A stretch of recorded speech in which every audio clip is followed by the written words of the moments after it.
Usapan naman natin yung birada ni VP Sara Duterte, yung latest speech niya sa Dahig, doon sa event. Maghahabol sa amin dito, kami ang pinaka makapangyarihan dito. At yan silang lahat, wala sa ating pinakamamahal na dating Pangulong Duterte. Noong isang kahapon, nandito ako, bumisita ako kay President Duterte. Sinabi ko sa kanya, bukas, meron kaming rally. Sabi niya, ano ang rally niyo? Sabi ko, lama mo ang isang mali sa paggawa pa ng isa pang mali. Diba? Correct. Tapos sabi niya, bakit? Meron pa bang mga tao na pumupunta doon? Sabi ko, ang daming Pilipino sa buong mundo ang lagi-laging gumagawa ng pagtitipon. Sabi ko sa kanya, kahit 5 na lang kami doon sa park, magsasalita pa rin kami. Dahil kahit 5 lang kami, ay mali pa rin yung ginawa nilang pagkuha, pagdukot sa iyo. Hindi naman dahil madami tayo, ay tama. Pag konti na lang tayo, ay mali.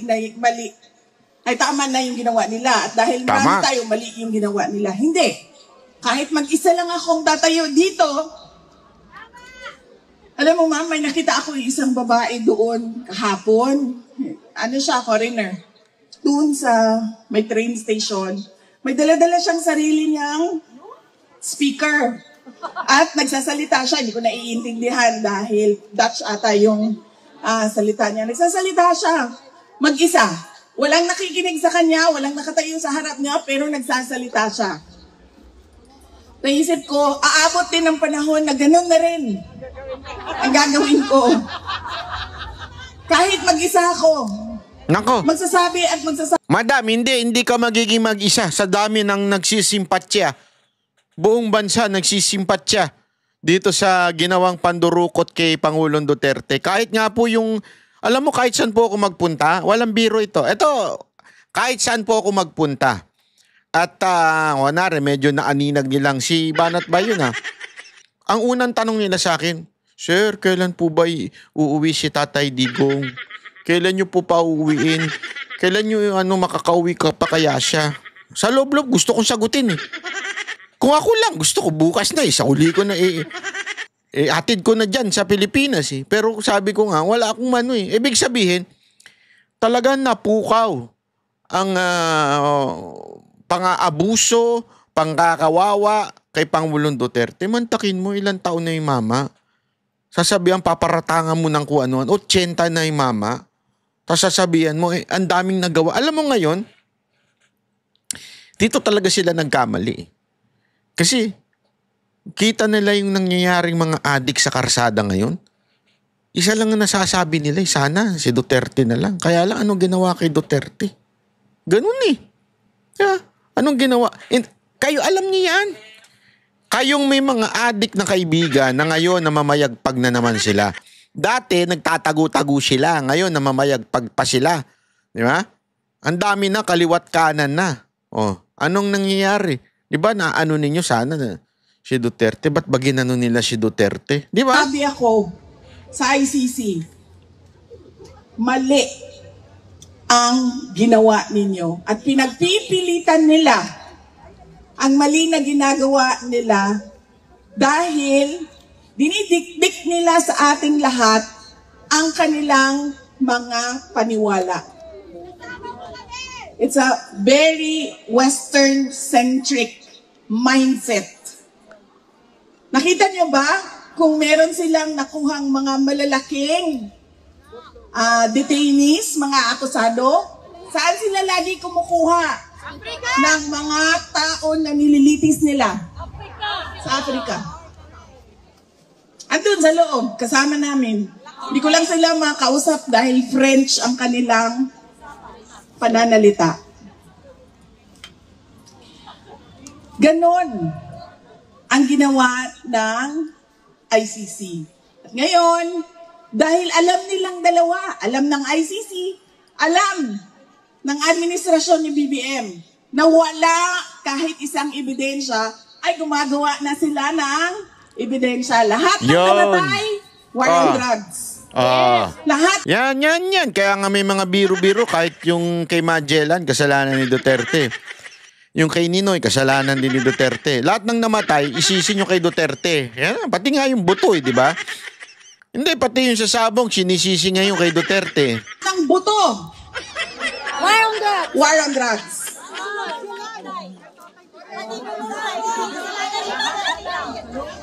Lahat ng pinatay dahil sa love triangle, war on drugs. Naku, grabe naman yan, madam. Bakit naman love triangle lang ko? Marami na naman masasaktan dyan. Marami na naman masasaktan dyan. Lahat. Dahil wala nga silang ebidensya. Missing sa Bungeros, ang tagal na niyan, di ba? 2025 na. Pagpasok nung termino namin, 2022, nandyan na yung missing sa Bungeros. Pero bakit ngayon nyo lang hinahanap sila? Diba? Kasi walang buto. Kailangan natin ang buto. Hanapin natin ang missing sa Bungeros. Mga biktima ng war on drugs. At anong ginawa nila? Noon, sabi nila, mag-iimbestiga ang Pilipinas. Bubuksan natin ang EJK Task Force na mag-iimbestiga. Nung wala talaga silang makita, wala silang mahanap, ano sabi nila? Ay, wala na. Sinunog na lahat ng ebidensya. Nawala na lahat ng ebidensya. Sinunog na. Nag-imbestiga na nga noong 2012, di ba? Sa panahon ni dating Justice Secretary Laila De Lima. May dala-dala pa siyang bungo noon. Kung maalala niyo, di ba? May dala siyang buto. Tapos buto pala ata ng baka yon kasi lechona ng baka yung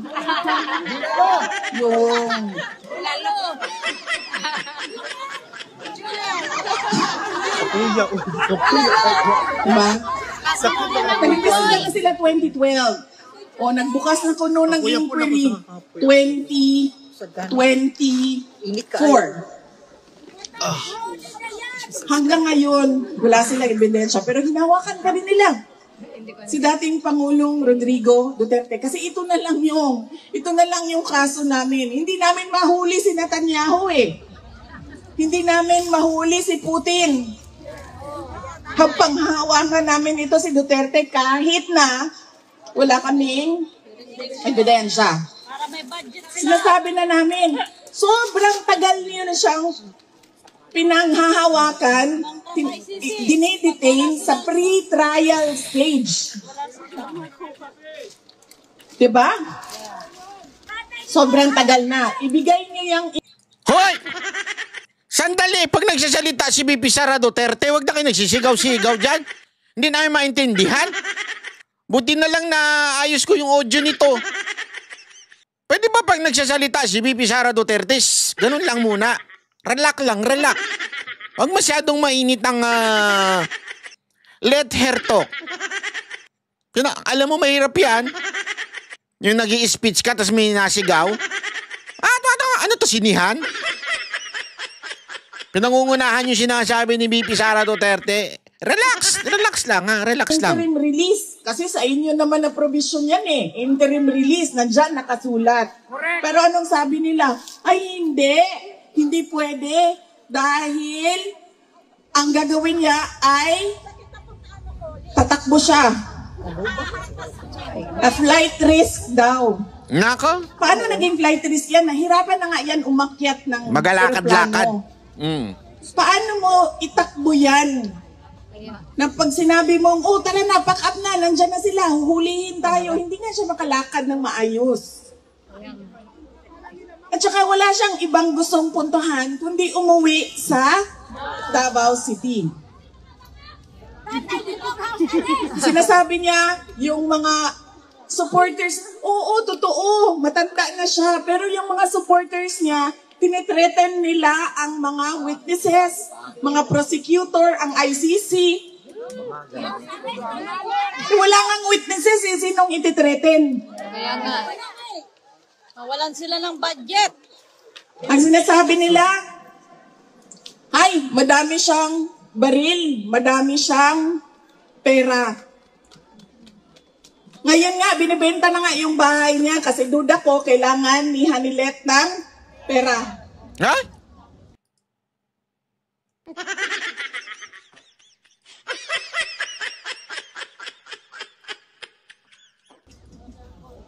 Diba? Hindi na makatarungan yung sinasabi nila sa paghawak at pag-detain kay dating Pangulong Rodrigo Duterte. Kaya sabi ko, hindi ako mapapagod Ako din. sa paulit-ulit na pagsabi sa kanila. I-dismiss na nila yan o di man ibigay nila ang interim release. Dahil meron ng bansa na nagsabi, tatanggapin namin siya dito. Lahat ng gusto ng ICC, gagawin namin.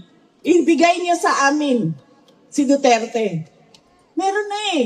So bakit niyo pa kukontrahin yan? Alam niyo namang mahina yung kaso.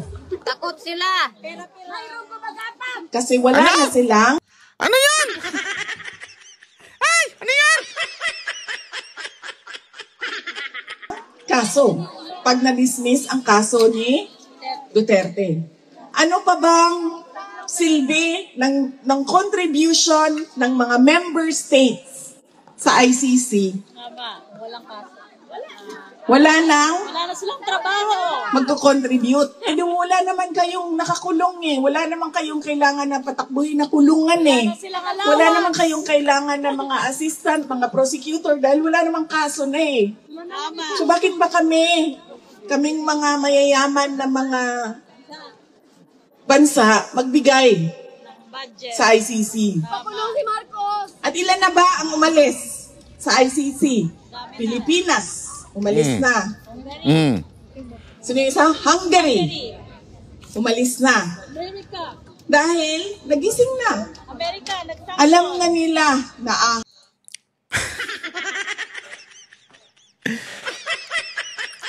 Hindi ko po baka sabihin nyo. Natatawa lang ako dun sa mga naririnig kong boses na side comment. Nakakatuwa eh, no? Kung ako inabot ko na yung mikropono. O ikaw na. Ikaw na nga lang magsalita. Biro lang mga kababayan. Kayo naman, no? Sama naman ang ugali nyo.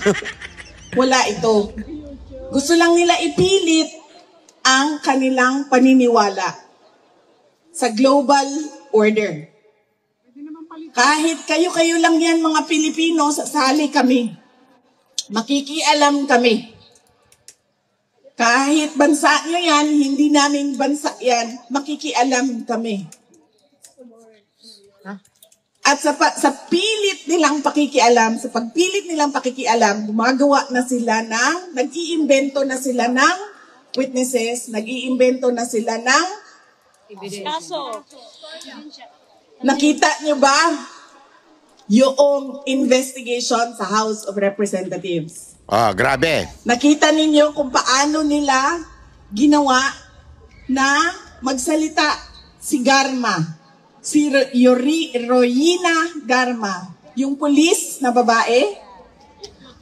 Paano nila ginawa? Diba una sinabi nila, uy, pinatay mo ang boss mo. May kaso kang murder. Tapos anong ginawa nila sa likod? Sinabihan nila, hindi ka namin iimbestigahan sa murder. Mag-witness ka kay Duterte. Grabe, Saan no? ang investigasyon ngayon sa murder ng boss niya? Wala na. Diba? Nga. Kasi yun ang kapalit. Magsalita ka na magsalita. Kasi kailangan namin ng witness. Dahil wala kaming hawak kahit isang ebidensya. Hindi lang yan si Royina Garma. Meron pang isa dyan na pinipilit nila na magsalita. Sabi nila, i-threaten daw yung witnesses. Ang tagal na alam ni Pangulong Duterte na pumapasok ang ICC sa Pilipinas. Kahit isang beses, meron ba siyang ginawa kay Las Cañas? Ang tagal na Las Cañas nagsasalita. Kahit isang beses, may ginawa ba siya kay Matubato? Ang tagal na ni Matubato nagsasalita. May ginawa ba sa mga ICC prosecutors na pumasok sa Pilipinas? Wala. Pinipilit lang nila yung gusto nila at naghahanap sila ng justification para sa injustice na ginawa nila kay dating Pangulong Rodrigo Duterte. Kaya yan po mga kababayan, ang kailangan natin paulit-ulit na sabihin sa mundo. Kanina may nagtatanong, nagrarally tayo ng nagrarally, wala namang nakikinig sa atin, tayo-tayo lang din. Ano bang pwede nating gawin? Madami sa inyo ang dual citizens na. Yes. Diba? Yes. Madami sa inyo, ang karamihan sa inyo, majority dito, 90% or 98 siguro percent ay tiga Europe. Yeah. Sabihan ninyo ang mga gobyerno ninyo. Bigyan nyo kami ng accounting sa binibigay namin sa ICC. Bakit tayo nagko-contribute sa ICC tapos ganyan lang yung ginagawa nila? Iniipit nila ang mga kalaban sa politika. Nagpapagamit sila sa mga bansa. Ginagawa nilang exchange gift. Ang kaso nila para sa kooperasyon ng may problema sa politika. Yan ang pwede nating gawin. Pilitin ninyo ang mga gobyerno ninyo magtanong. Bakit kayo nagko-contribute sa ICC? Bakit kayo nagko-contribute sa isang institusyon na ang ginagawa ay isang injustice sa aming kababayan? Iyon. Alam mo, mapakaganda nito sinabi ni VP Sara Duterte. Dito mo malalaman talaga kung sino yung tunay na supporter.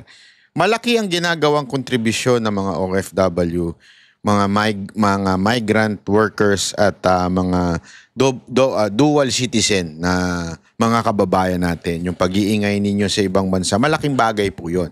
Hindi ko po minamaliit yun. Pero tama po si VP Sara Duterte. If you really want more, di ba? Write your government. Sulatan ninyo.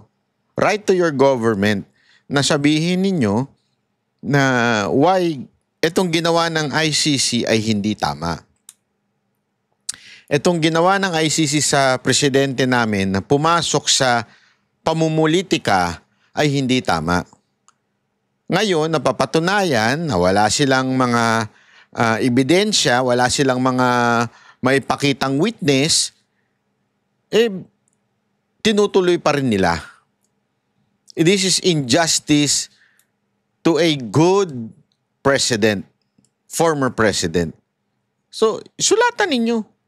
Sabihin ninyo, kasi kayo naman po ay citizen, 'di ba, ng bansa, na kung saan man kayong bansa, na supposedly ay ang bumubuhay naman po sa ICC ay yung ano ho yan hindi naman po yan bansa na merong tax revenue. Hindi, yan ho ay sinusuportahan lamang ng mga bansa. So, kung yung mga bansang sumusuporta sa kanila ay susulatan ninyo dahil kayo ay citizen ng bansa na yon, magtataka sila. Magtataka sila bakit ganito ang response ng mga Pilipino na supposedly, di ba? Supposedly, dapat itinatakwil ng mga Pilipino si Duterte kung talagang may masamang ginawa si Duterte. Pero bakit hindi siya tinatakwil? Bakit hindi siya pinipersecute ng mga tawag dito, inuusig ng mga Pilipino? Ang umuusig lang yung gobyerno. Ibig sabihin, ipaliwanag nyo na ito'y politika lamang.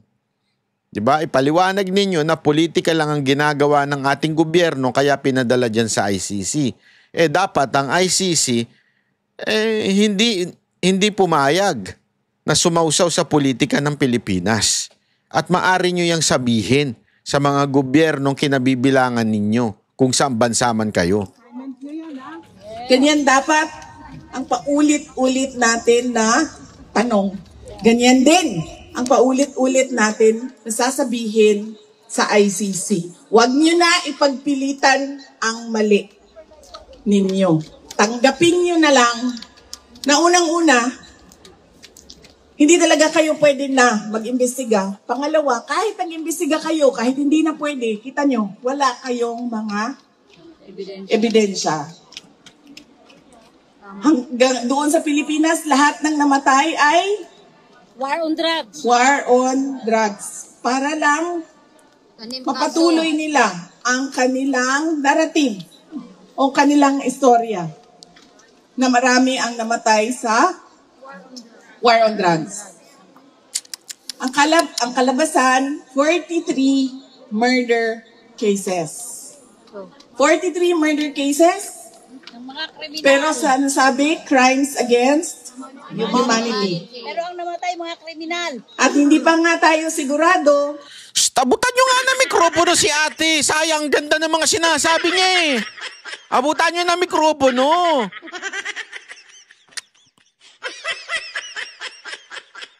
Pag talaga ako nakapagsalita dyan sa dahig, tapos may marinig akong ganyan, na tatawagin ko talaga, Madam, ang ganda ng mga sinasabi mo. Gusto ko yan, pakinggan nga natin yan. Joke lang po. Kung yung 43 na yon ay totoo ngang namatay. Diba? Kasi merong isa, ang sabi niya, diba? Uy, Pero maganda yan, at least may notes ka kahit wala kami nabasa. Kasi sinasabi niya na yung mga dapat mo sabihin, di ba? Oh, hindi, okay yan. bakit yung picture ng tatay ko na hindi naman pinatay Nandun. sa war on drugs, Na isama. wala namang kinalaman sa droga, Mm. ay nandyan sa mga biktima. Meron pang OFW doon.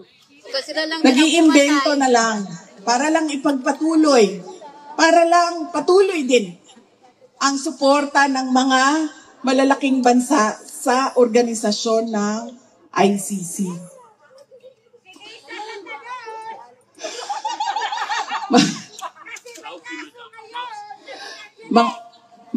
Yes ma'am, papunta na po tayo doon. Ang Oo, yan estado na. ng ating bayan. Ano ang nararamdaman natin? Hopelessness, Yan ang totoo. frustration, Yan. Oh. anger. Mm. Dahil tayo ay bumoto para sa Pilipinas. Nabodol po kami, ma'am. Anong nangyari? At least aminado si Madam. No, at least aminado si Ma'am. Sabi niya, nabodol po kami. At least aminado. Yung iba, ha? Galit-galitan pa. Nabudol na nga, galit-galitan pa. Tapos sasabihin pang ang double agent, yung mga hindi nabudol. Utangin ang yan. Hindi totoo, di ba? Sasabihin pang yung mga hindi nabudol ang double agent. Pero sila, nangampanya kay Marcos, tinawag na mga mangkanor si Pangulong Duterte. Pero sila, ang lakas na loob sabihin na double agent kayo. Double agent ka. Sila nga yung umalis eh. Nagpabalik-balik-taran eh. Tama, mali. Walang naibigay kahit isa.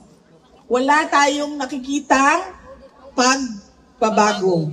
Kayong lahat, masasabi nyo yan. Kasi pag uwi nyo sa airport pa lang, nakakabuisit na, Nakakangaway diba? pa naman yung kamay ko. Huwag mo po Irritado ka sabihan na na sa ayusin yung airport camera. pa lang. Kasi ngawit na yung Kasi kamay alam ko nyo, po.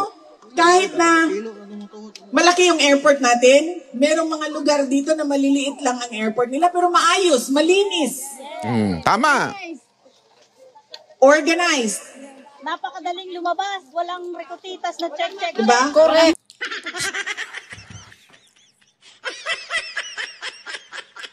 Madam BP, next time ha, abutan nyo ng mikropono. Kung sino man yung organizer dyan, pakiabutan ng mikropono yung mga nangunguna. Sila na lang pagsalitain nyo. Hindi ko natatakot na nakawin yung laman ng mga pasalubong mo. Correct. Mga animal. Animal. Paglabas mo sa airport, naku, Ako ni Katipay. bago ang lahat, magdasal tayo dahil pangit ang panahon sa Pilipinas. At marami ang umiinda ngayon ng landslide at pagbaha. Ipunin ang tubig. Ipunin daw ang tubig, ma'am. Sabi ni BBM, magamit sa tagtuyo. Ipunin daw ang tubig. Yes, ma'am. Magagamit ang tubig sa tagtuyo. Yes, ma'am. Ipunin daw ang ulan. Ipunin. Ipunin ang ulan. Ilagay sa balde, ma'am. Ilagay sa balde.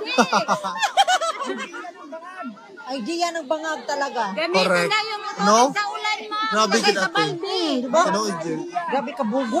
Gamitin sa tagtuyo. Asa ng 5,500 control projects? To, pati siya. Hindi ko alam kung paano naging presidente yan ng Pilipinas. Pati si Alvin, no? Ay, hoy, wag na kayo nagagalit kay Alvin at gumagalaw-galaw daw yung camera. Nahirap na nga siyang hawakan, kayo talaga. Wag ganun. Yung mga nagre-reklamo sa live ni Alvin, mayaya naman kahirap na hirap na nga siya kumawak ng camera, tas pambira kayo, oo. Ayan tuloy, napakomment si BP Sara Duterte. Paano naging presidente yon? Ipunin daw ang Sinabi na yan, tubig. Yes, ma'am. Magagamit ang tubig sa tagtuyo. Yes, ma'am. Ipunin daw ang ulan. Ipunin. Ipunin ang ulan. Ilagay sa balde, ma'am. Ilagay sa balde.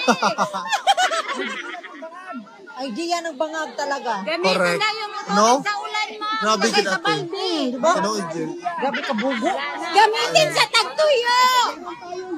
Asa ng 5,500 control projects? A control project! Ang ganda ng social yung pagkabanggit ni Alvin doon. Control project! Pak!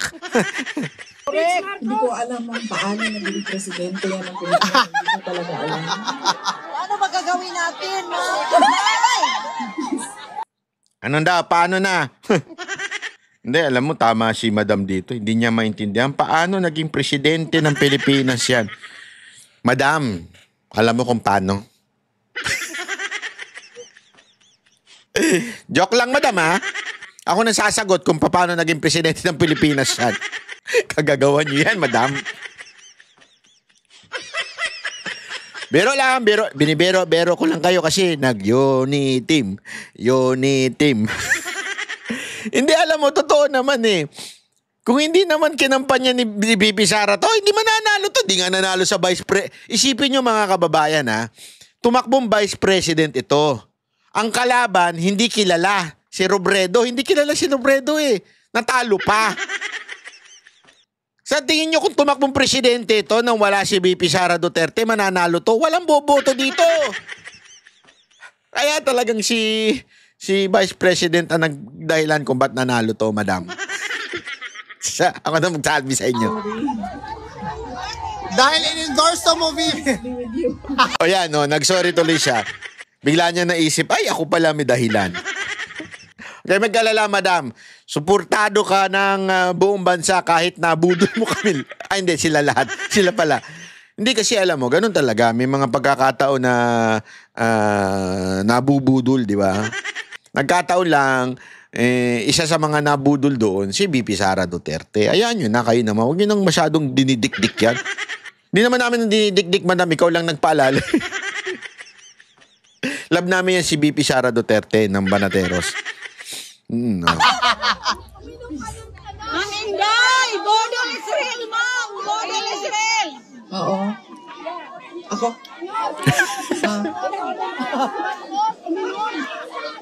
Ma'am, ikaw dapat Oo, yun, ma'am. ma'am. Alam ko yun. Madami nagsasabi sa akin yan. Sa Pilipinas, ma'am, kahit saan ako umikot, yan ang sinasabi nila dahil sa'yo. Dahil sa'yo.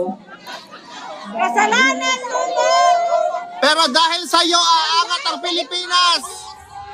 Ma'am, Akala ko kasi. akala, ma'am. Ma'am, maraming namatay sa maling akala. Akala ko kasi. Maraming namatay sa akala, ma'am. Gusto, Maraming namatay, ma'am. akala ko Ay! kasi. Huwag nyo na sisihin si Madam. Kayo talaga. Sinisi talaga si Madam, no? Masyado nyo naman sinisisi. Wag naman ganon. Kayo talaga, oo. Eh, aminado na nga siya. Wag nang ganon. Di ba ikaw, magulang ka? Or may edad ka na, magulang ka. Ang gusto mo para sa anak mo, may maganda yun. Hindi bumabaha yung inyong lugar. Makakalakad siya, makakapasok siya ng paaralan na maayos, hindi tayo takot na may mangyayari sa kanya. Pag may sakit, pumasok ka sa hospital, automatic, nandiyan na kaagad yung tulong ng gobyerno, hindi ka pa mag-hanap-hanap saan. Tama. May malinis, maayos, mabilis na bus, o train, o tram. Tama. Di ba ganun ang pag-iisip nating lahat? Ganyan tayo mag-isip, di ba? O tapos pangarap natin na, ay, sana umabot ang araw na hindi na tulad ko ang aking mga anak na naghihirap dito sa ibang bansa. Tama. Na dugo, luha at pawis, araw-araw ang nangyayari sa akin dahil sa pagtatrabaho para sa aking pamilya. Di ba ganun yung pangarap natin? Hindi ko alam kung bakit hindi ganyan. Akala mo, ganyan ang pangarap niya para sa atin lahat. Lalong-lalo na para sa ating mga anak. Ibali ma'am, 2028. 2028, ma'am! May panahon pa, ma'am! Huwag ka na mag-no, mama. Ma'am, please, ma'am! Ma'am, Huwag ka na mag-no. Talaga ikaw na presidente. ma'am! 2028! Uuwi na kami, ma'am! Ma'am, Promise. Hindi kasi Hoy, siya gawa. promise niya yan, ha? Uuwi kayo pag kumandidato siyang presidente. Hindi, para kampanya. Hindi naman ibig sabihin for good. Eh, ano tayo? Itulungan natin. Mangampanya tayo. Tulong-tulong, taong bayan. Alam nyo, kung hindi taong bayan ang kikilos sa 2028, mayayari si VP Sara Duterte. Mayayari. Sinasabi ko na sa inyo. Ngayon pa lang, 2025 eh. Grabe na yung ginawa ng Comelec eh. Diba? Oh, kaya mayayari talaga. Kaya dapat overwhelming ang lamang. Pag hindi overwhelming ang lamang, naku po, delicates tayo dyan. Yayariin yan, sigurado ako. Oh, tingnan mo. Tingnan mo ha. Balita ko nga, yung kay Pacquiao, ipapanalo ng Comelec eh. Gago! Oh, yun ang balita ko eh. Sasabihin ng Comelec, panalo si Pacquiao. Kahit draw, di ba? Ay, kayang-kaya eh. Yung natalo, kaya nilang papanalunin eh. Yung natalo. Di ba? Ng isang tao lang. Hindi siya gawain ng presidente. Isipin mo, kunwari, presidente ako. Kunwari, nakita niyo yung House of Representatives, ma'am? Ilang buhaya yon? 305? 315? O sabihin na lang natin, hindi buhaya yung iba. 295. Pwede buhaya. yan, ma'am. tanggalin, ma'am, kami ang ipalit. Ayun. Kaya nga nung kampanya, di ba, nangampanya ako sa inyong lahat. Sabihan natin Kasi yung mga naiwan sa gamit Pilipinas. sa tripod yung Hindi isang dahil sikat, hindi dahil galing sa dinastiya, hindi dahil paulit-ulit kapamilya ng politiko ay ilagay natin dyan. Piliin natin yung karapat-dapat at marunong. At nag-iisip siya para sa bayan at sa taong bayan. Diba? So, isipin mo ma'am, sa susunod na eleksyon, nandyan na naman sila. Grabe. Eleksyon ang mga buhaya, ma'am. Buhaya! Kahit binoto mo. Kaya hindi siya magagawa ng isang tao lang. Tama. Kailangan baguhin natin. Tayong lahat, sama-sama, baguhin natin. Nandito kami, VP. Kahit Totoo yan, ma'am.